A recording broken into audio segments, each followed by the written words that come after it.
Jo, to je samozřejmě. No, nevadí.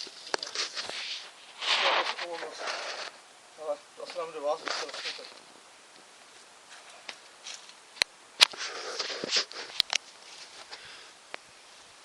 A já jsem dostal kytku. Aha. Marťáku. To je první kytka, kterou jsem od tebe dostal. Koukám, že bude i poslední. To si řekli. Tak jo, na to jsem zvědavej.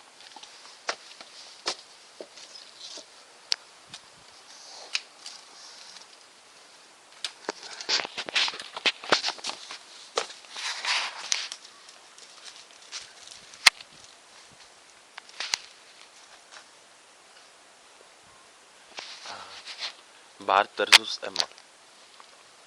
Kdo z koho? Emma, kočka, věk 17.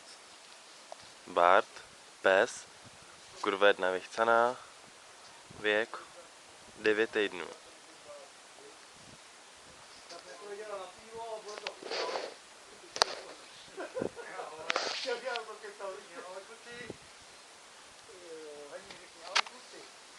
Ahoj.